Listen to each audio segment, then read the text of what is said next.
podcast, we talked about how to regain trust after your marriage has been affected by porn. And this week, we're talking about how to rebuild intimacy in that situation. If you're in this situation, you already know how painful it is. So how do you start to build intimacy back after learning that your spouse has been watching porn? We know that this situation is really painful. And so we do want to be able to bring this message that God has hope and healing and restoration for your marriage to as many couples as possible. And you can actually help us do that just by leaving a rating and review of the podcast. You can leave one wherever you're listening today. It only takes a few minutes, maybe a minute, but it actually does make a real impact on the visibility of the podcast, and it helps new listeners to find the show and hear the biblical marriage advice we're sharing. So would you take a minute to do that? It would mean so much to us. We appreciate it. So Dr. Kim, as we're getting into this topic, when a marriage has been harmed by porn use, how does that affect the intimacy? Well, big time. I think really, again, guys that I've talked to don't realize the depth of the hurt that their wives can feel when they use porn. They're thinking, well, it's not another person and blah, blah, blah. But there is something there that that affects a woman just like an affair does, I think. And because a woman says, why is he looking at that when he has me? An affair, why did he go there when he has me? The same kind of things, I think, for a woman begin to think about that. And so I think it's for a wife, it's really important for her to realize that it is really not about her.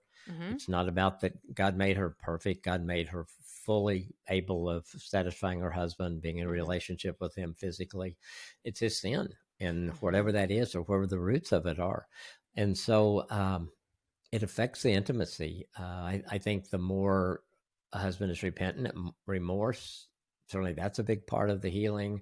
Her working, willing to work on regaining intimacy, but it definitely is going to affect it. And it's something that you're going to have to work through and then work on. And I think the encouraging thing that I've seen in some couples who have gone through this has told me that their sex life is better than it's ever been. Wow. And that their marriage is better than it's ever been, because they totally redefined it. And maybe it was never really defined like God defines it to start with. And when you really start looking at it as that gift God gave us, and it is part of that covenant that we make with each other, and how we give ourselves not only physically, but emotionally and spiritually. There's a spiritual component to it that really can be better than ever. Now, that's not the formula that I want people to take, have porn, make them married. No, but I think the hope is there of what God can do when things like that happen in a marriage, and that God can always make something, he can amaze us with what he can do with something. Oh, certainly. Yeah. And we've aired other episodes with affair recovery where they've said the same thing. They've said that afterwards it was far better than it ever was before, which is amazing. It is. And it just shows that's where the hope is. That's so good. So how long does it usually take to rebuild intimacy? I think for guys to realize it's going to take time, because to your wife, it is infidelity. It's a deep, deep hurt. So knowing that it's going to take time, it's going to take patience.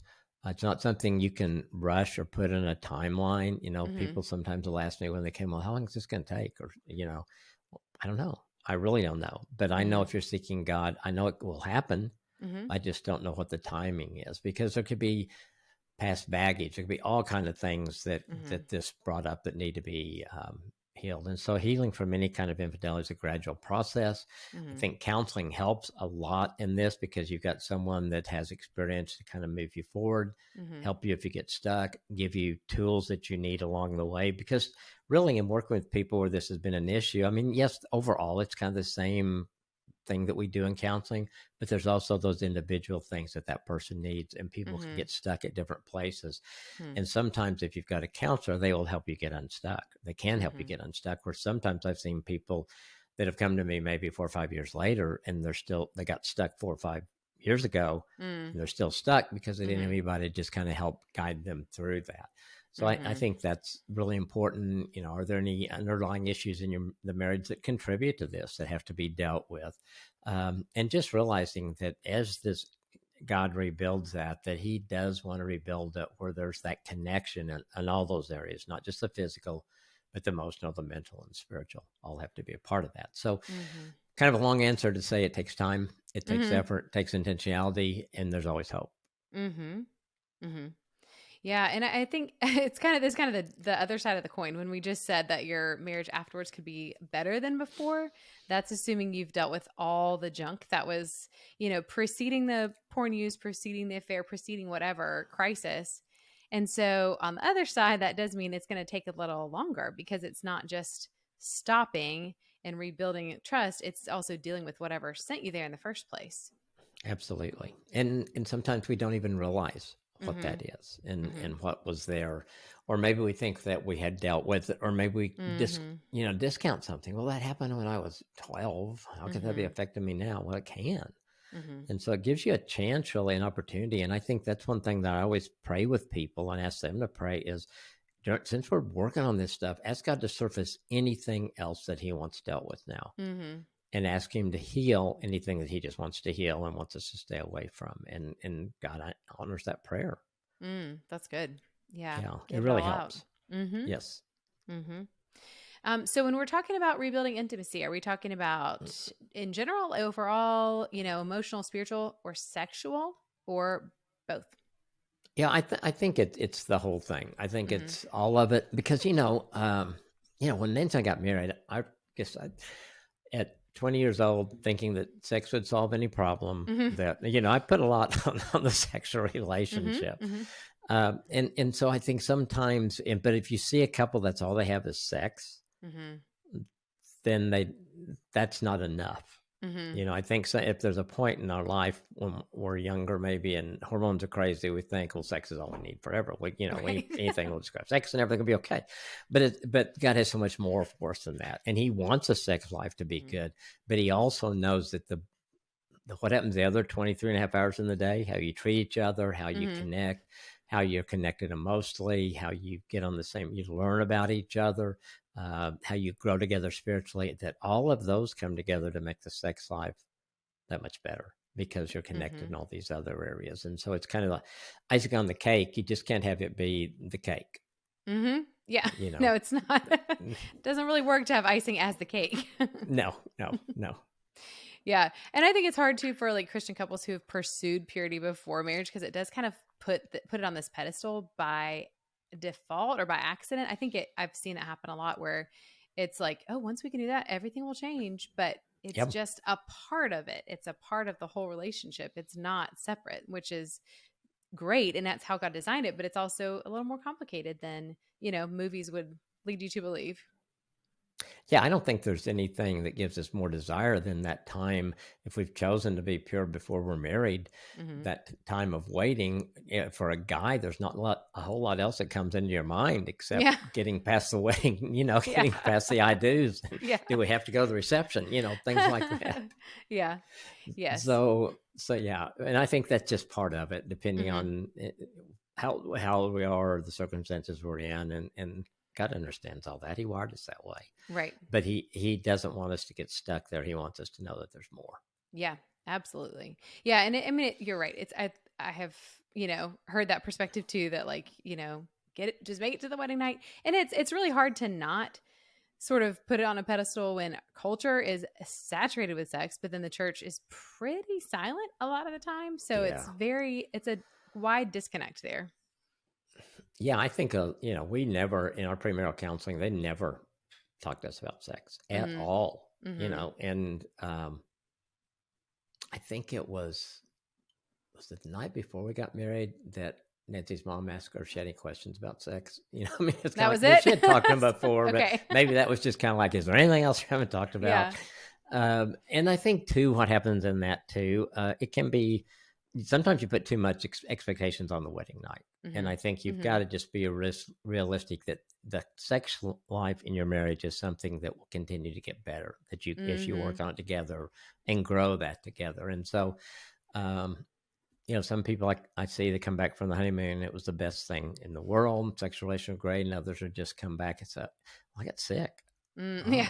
yeah, I threw up on our wedding night. Yeah. Oh, okay, and Mm-hmm. so just realize that you have a lifetime to continue to work on that, and Mm-hmm. and cultivate it. Don't put all that pressure just on the honeymoon or the wedding night.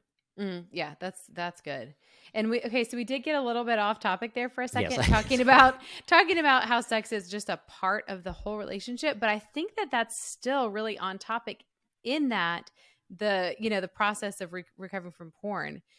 A lot of times, I think there's a lot of unmet expectations or a lot of disappointment or whatever it is that's kind of created this situation in the first place. Mm-hmm. There's something that got this problem started in the first place. Something is not dealt with, something has not been handled between the two or between one spouse and the Lord. And so everything is holistic. You can't separate anything. So if you have a porn addiction or if you're casually looking at porn, you can't separate that. That's going on in your heart and your mind, your body. It's in your marriage too. So I Yes. think it's really important, as random as that seemed, to tie that all in, because it's just a part of the entire marriage. Absolutely. Yeah. And I think you're right. And I think it's kind of like, as you're saying, that's kind of like getting balance. And one of the chapters in my 7-6 book is about balance and learning to just have balance in all those areas and to not certainly you put God at the top, but then the other areas of all these other things in marriage, just balance in that. If it's too heavy sex or too, it's not gonna. You need the other things. You need the communication. You need the connection. You need to have fun together. All those things we talk about all the time, and all of those do affect the sex life. If you're knocking out of the park in all those ways, you're gonna have a home run in sex too. Yeah. Yeah, none of them are separate. Yeah, that's a great point. So what should the spouse that is the victim in this scenario do, the betrayed spouse? What are some steps to help them heal? And I will preface this by saying we are just generally referring to this as the wife because in counseling, Dr. Kim, that's what you've seen primarily. Of course, it could go either way. Women can use porn too and do. But most typically, you have dealt with it being the husband, right? Yeah, and I think I must say this, and I'm not. Somebody may disagree with me on that. My experience has been the couple of times where the wife has been. Does not affect a husband the same way it does a wife. They don't seem to personalize it in the same way that men do, that women do, and so I think as we deal maybe with more women in this in counseling, obviously we're all going to learn more. But just from the husbands I've talked to, maybe the wives are into mommy porn, whatever that kind of stuff is. It didn't break their heart like I see it break a woman's heart. They didn't feel the betrayal in that. They know it's not healthy for their wife. They don't want their wife to put unrealistic expectations on them because of what some guy did in the book that they read. But it doesn't seem to hurt their heart. It's like, no, I know this isn't good for our marriage, and I want to help her walk away from that and see that what we can develop is better, and she doesn't need that. But it doesn't seem to hit their heart. Does that make sense at all? Yeah, it does. That's really interesting. Yeah, I just kind of thought of that. I really hadn't thought about it till we've been kind of talking about this today. So, the steps for a wife in this situation, I think you've got to immerse yourself in prayer at the beginning because you're going to need to forgive this guy. And that doesn't mean that you have to do it today. But I think you've got to tell God, I'm willing to forgive. I know that's what you want me to do. I don't have a clue how to get there. You're going to have to help me. So that is, to me, that forgiveness is going to be a huge part of that. And I think it's going to be a huge part of your spouse's healing too, to know that at some point you are forgiving him. Because I think that just takes, if forgiveness is not there, that just puts a wedge in a marriage that it's always there. You're always bumping into it. And so I think too, counseling probably is going to be really helpful whether they do it together. But sometimes I think most situations I've worked with the wife on her own a few times too, just as she works up things that just for her. And I think the other thing is just don't blame yourself. I think you just can't blame yourself for this. Your husband made a choice out of marriage. Sure, you weren't perfect. Maybe you did some things that you want to change. Maybe you didn't really ask God's help in having the sex life in marriage that God wants you to have. But that was when your husband should have come to you and said, I think there's something missing here. Can we go to counseling? Can we talk about this? Can we talk to a mentor couple? Something like that. And so don't blame yourself. The reason he went out is not because of you, it's because of sin. Mm-hmm. Yeah, that's a great point. And I think it's really difficult in marriage not to personalize. I guess I only know woman's perspective, but it's hard not to, even with our assumptions. Like if your spouse comes out home and they're cranky, it's like, well, what did I do to you? Well, it's not about anything Right. probably that you did. They're probably just kind of in that headspace. But it's so easy to personalize these things and to make it about ourselves when it's really a sin issue that they're dealing with. Yes. Yeah. Yeah, and I think women just can be hard on themselves in so many ways, and so sometimes that goes into it. Was I not? Do I not look good enough? Does this weight that I just didn't lose after the last child, does that affect me? So they begin to question themselves, and that's sure. You may decide you want to do some things to make yourself healthier. That's fine, but not because you'll the image you put there in front of you is usually not realistic anyway.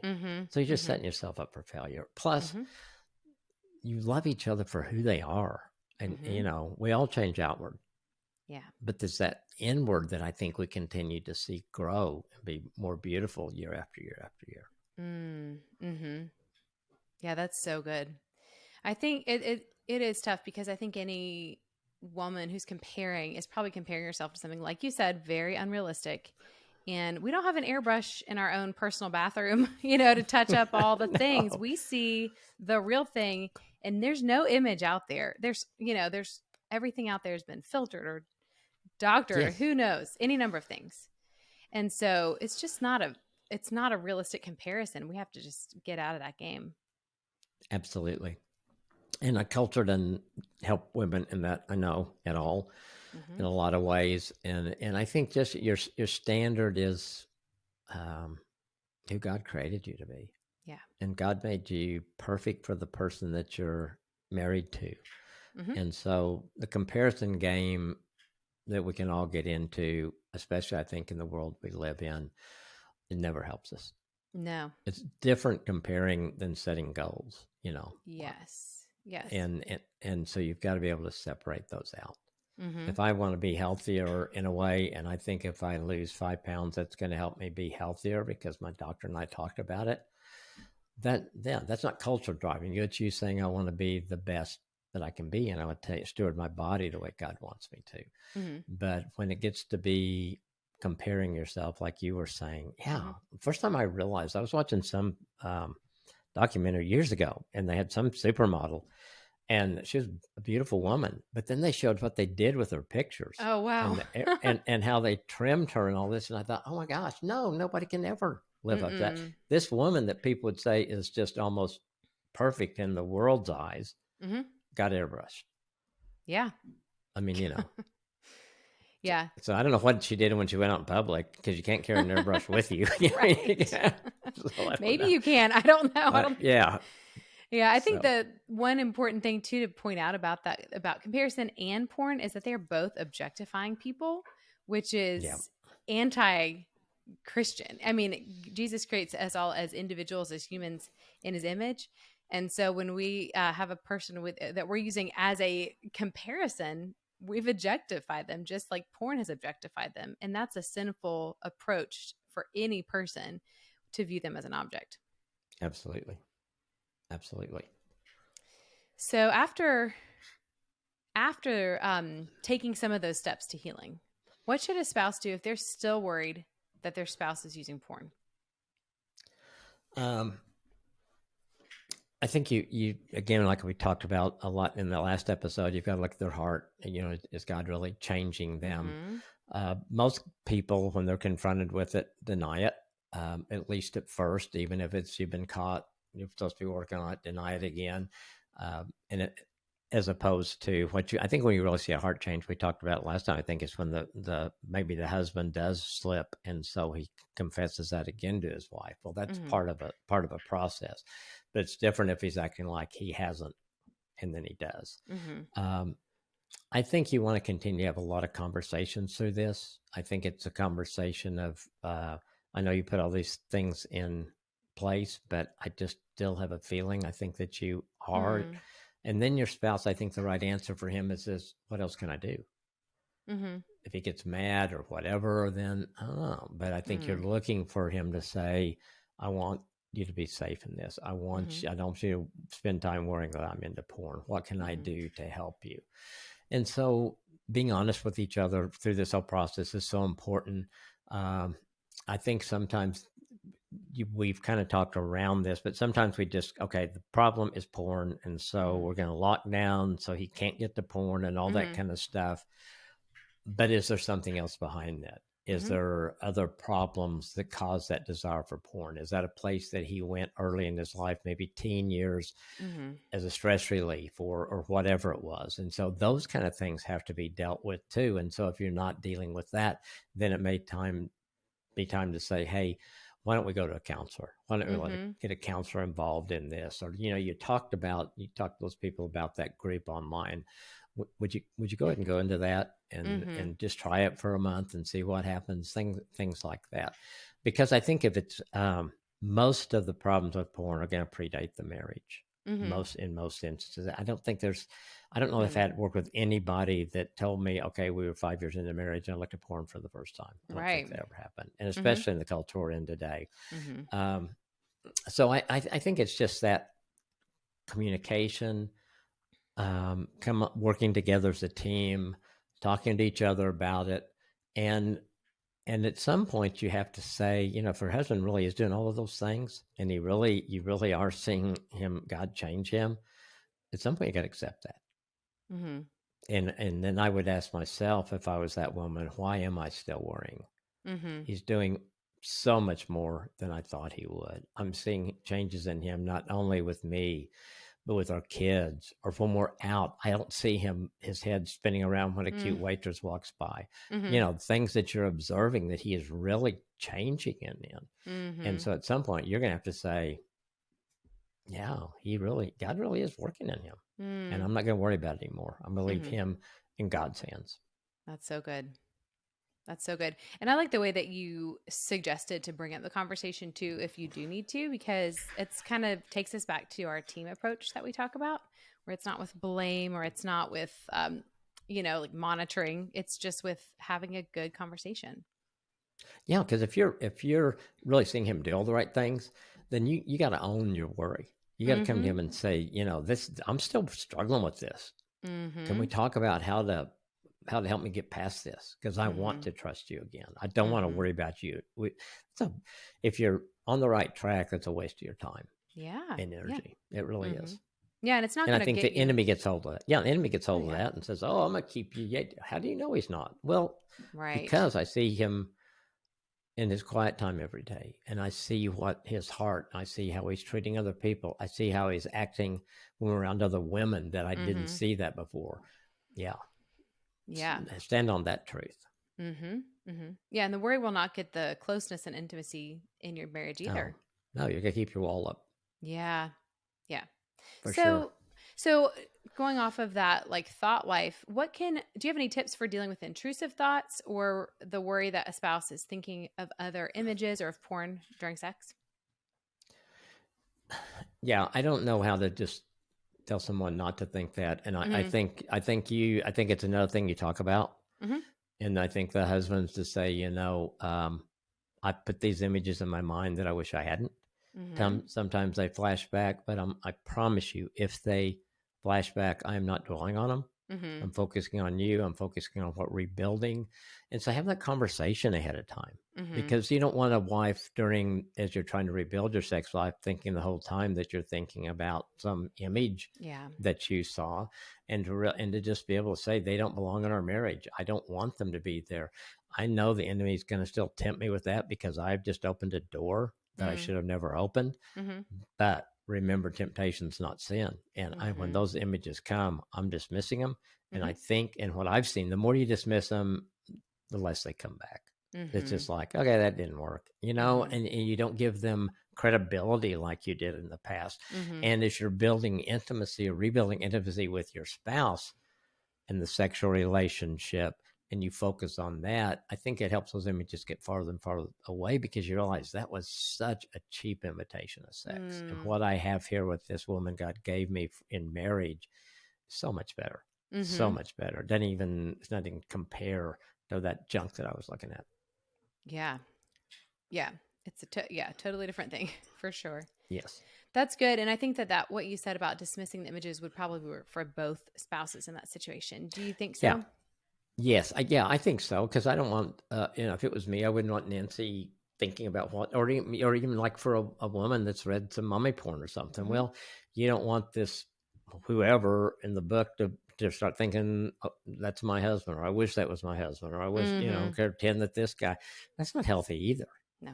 Because he's the guy in the book is, one, he's fiction, and two, he's not the person that God gave you for marriage. Embrace the one that you're with right that time, whose eyes you're looking into. Yeah, fictional characters are never going to be a good model for real people. No, it just doesn't work. And all those things, porn and fiction and everything, they lie to us. They say, here's what your spouse should be doing, or what they want, or how sex should go, and that is not a good model for sex in your marriage. No, it's just one of those things that you just wish sin was painful at the beginning, and if it was, it wouldn't attract us. But the pain comes after the sin, and so we got to remember that too. If you're into porn, I don't know that there's not always shame involved in that, or something that just inside of you says, this is not right. There is more from this. I have a wife laying next to me. I've got, so you got to deal with all those things. Yeah. You used a term. I actually don't know what mommy porn is. Is that books? Yeah, I think that's what was the big thing that came up, 50 Shades of Grey, and that whole series that came out. That's the first time I really heard that word, and somebody coined it, and I don't remember who did, but I can remember it was such a big thing at a time. I mean, women that I thought, I didn't think you'd read that, but they probably don't think I'd do something I do too. So I'm not judging anybody, but it was just kind of, it was kind of a thing for a while, and maybe still is somewhat. So I think that's part of it. I don't hear many women talking a whole lot about images. I know that is part for some women of watching porn like guys do. But I haven't worked with anybody there, so I don't have a whole lot of knowledge about that. I had more knowledge about just this, because I think the mommy porn puts you in a fantasy world. And then you try to apply that and lay that template over your marriage, and that's just not going to work. The fantasy's got to be living this out with the person that God gave me the rest of my life. That's and that's reality. Yeah. And it's not the same. It's not going to be in parallel, but I mean, I think that's why that stuff can be so enticing, both the books and actual porn. It's just selfish. You get what you want out of it, and you don't have to worry about what the other person wants. So for anybody on either of those, temptations, it's like, that's why it's so tempting, because it's easy. It's giving you what you want with no pushback, no opinion. Yeah. And from what I heard, the guy in the book didn't even have a job, I guess, because all he did was cater to her and have sex with her. So, at some point, somebody's money's going to run out. That would get old after a while. I don't know. Yeah, Oh, we got to pay that. Oop, lights went out. Well, Yeah, I think it could take a lot of forms, but any of that, it's back to comparison too, and it's back to, again, like the holistic, like sex is just not, you can't separate it out and have, you're just not going to be living in fantasy. Marriage, what's one of the things that's so hard about it is it's really normal real life. It is. And I think when you go through, we've talked a lot about different seasons, and obviously most couples' sex life suffers some when they have kids, especially babies and stuff like that. But I think when you look at it, okay, this is a gift from God, and how do we address our sex life during this season? And you're talking about it, and you make it work for that season, and then you think, oh my gosh, we don't have anybody that wakes up in the middle of the night anymore. So, hey, we can have sex more often or whatever. You just go through those, and you're talking about it together, and it's kind of becomes, well, but it's kind of fun to figure it out. Okay. When our times, what can we do? Can we, do we need to be more spontaneous during that time? And when you're talking about it, it really becomes fun, and you're continuing to embrace that with each other instead of thinking about going outside your marriage. Yeah. It always has to be a 2-person conversation. Yes. So, what are some practical ways we can protect our marriage from porn in the first place? I think one of the big things is knowing that we're vulnerable. And I Mm-hmm. think whenever someone tells me, "Oh, I'm not," I would never look at that. I think you're Mm-hmm. so vulnerable. Mm, You because I think that's where the enemy, when he just sees an opening, aha, they don't think they're vulnerable. Let me throw mm-hmm. this in front of them. And I think it's just part of staying on guard, especially in the culture that we live in, because Mm-hmm. something's gonna pop up, Mm-hmm. something you're gonna see at a billboard or something you walk by. Everybody's enticed different ways, Mm-hmm. but you've got to realize that those things may come before your view. You may be at swimming with your family and somebody Mm-hmm. walks by in a bathing suit that's not much, Mm-hmm. and you can't stop that person from walking beside you, but you can Yeah. stop what you do the next. You can sit there and you can continue to look at that person or lust Mm-hmm. over them, or you can just go back to your family like, that Mm-hmm. was a temptation, but I'm not doing that. Yeah. And so I think that whole mindset has got to be perfect. And I think the more you work on your marriage the way God intended it to be, to put some constraints in place that make it very difficult to do some of those things, because you Mm-hmm. begin to value what God gave you. And as your sex life grows, as God designed it in your marriage, from I think those images go further and further in the distance, Mm-hmm. because you begin to see them more as what they are. They're cheap Mm-hmm. imitations.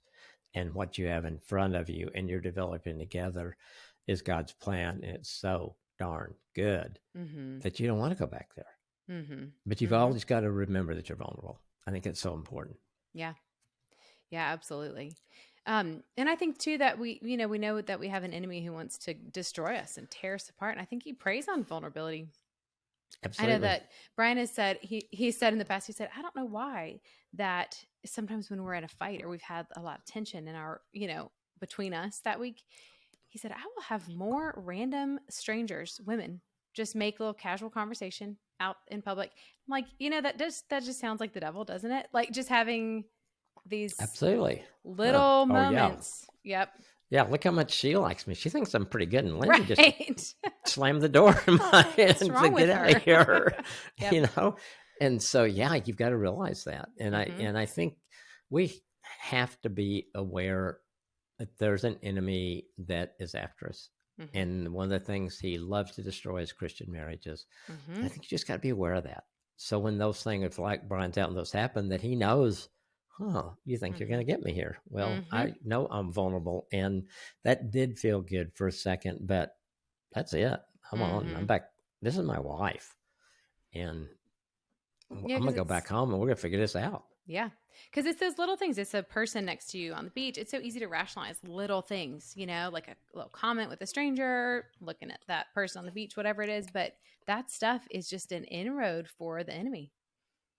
Absolutely. You just got to realize that the grass isn't greener. No. What's the deal? The grass is greener where you water it, Mm-hmm. and so Mm-hmm. water your own yard and Yeah. develop it there, because Yeah. it's going to be, you got a chance to have a lot better, greener, better grass here than that grass on the other side, Yes. Yeah. for sure. Yes. So, what does this look like in your marriage, and how have you personally protected your marriage from porn? That was really interesting as I was thinking about that question. I think Nancy has always trusted me for some Hmm. reason. Uh, she knew me in college, and I think her trust for me from the very beginning, as a college student, as a college guy, all the way through marriage, was the biggest constraint for me for not Hmm. wanting to go to porn. Mm-hmm. Sure, I knew God didn't want that to be a part of my life. I figured that out. And, Mm-hmm. growing up, I would never say I didn't. I mean, we had a friend that his dad left Playboys out all the time. So, Mm-hmm. yes, at younger ages, I saw things that I wish I hadn't seen. Mm-hmm. So I knew God didn't want to do that. But that not wanting to violate that trust that she put in me Mm-hmm. was really had a big impact. Mm-hmm. And I think the fact that we both have always communicated well about our sex life, Mm-hmm. and worked on it, and it's been good. And so I think that things that we a next door neighbor, I think he got every porn magazine there were, and I never looked at Wow. them with him, but he would talk about it all the time. And so I knew there was access, but I just didn't want to do that. It just Mm-hmm. like, and I think the more that we developed our marriage, like I said before, in our sex life, the desire for those things went further in the background. because Mm-hmm. we're visualist guys. That can be attractive. Sure. Mm-hmm. It's like, but then when you really think about it, well, what good does that do? Mm-hmm. In the big picture, does that really help my marriage? And that's what, that person isn't real in my Mm-hmm. life. And this person is, and that's not going to help my marriage at all.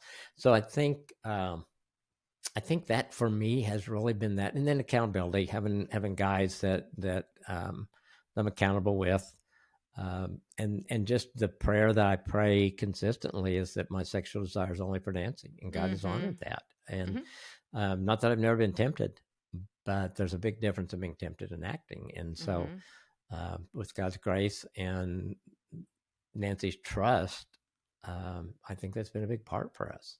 Mm-hmm. Yeah, I think we can't possibly imagine the impact of that prayer that you just shared, because you can't know like exactly how powerful it's been, but I think it's been so powerful, and that's something that's been part of my marriage too, is just training, both of us training our eyes and training our desires, and saying, this is the person, this is my spouse, and so that is my gold standard, that is what I'm looking for, I'm not looking for anything else, like Right. where he is today, where I am today, like we just have decided that that's how we'll dictate and guard our eyes.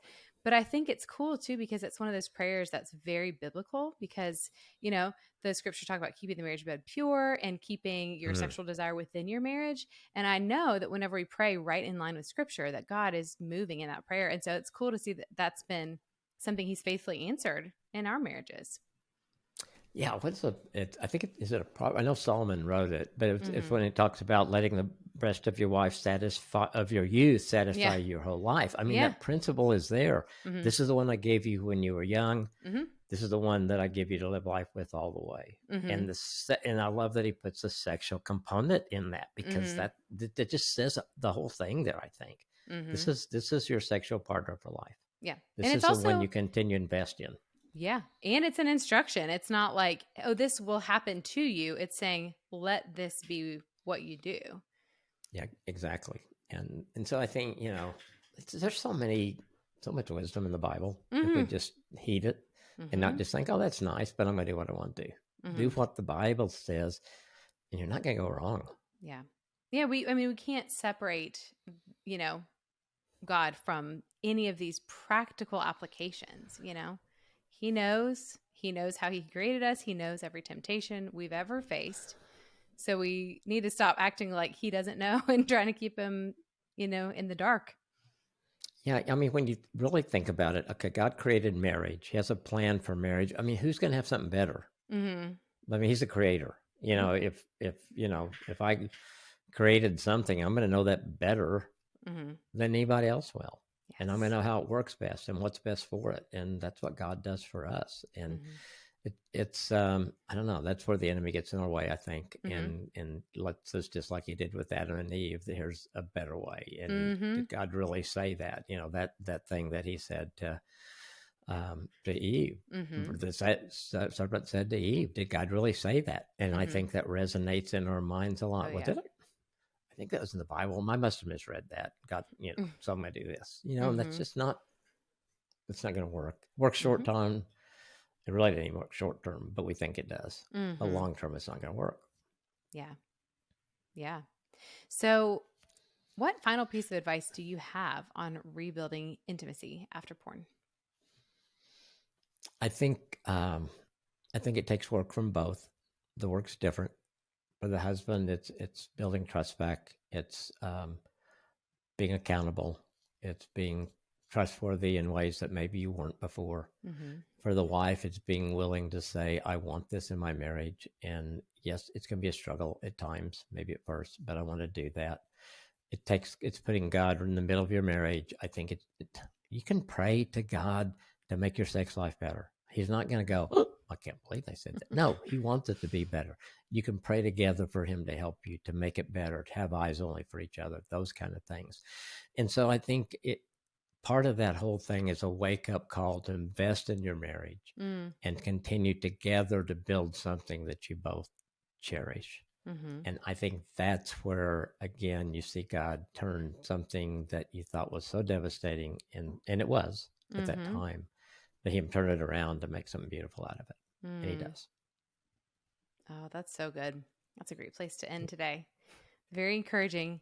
And so we pray that this episode is helpful to your marriage and helpful to restore and redeem if you've been through the situation. And if you haven't, that you can take the steps to be safe and protect your marriage.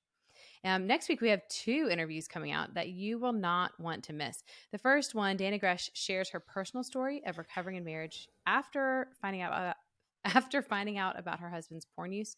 So make sure you don't miss that one. We appreciate your time spent with us today on the marriage. If this podcast has helped you in your marriage, will you go ahead and take the time to leave that rating and review today? We certainly appreciate that.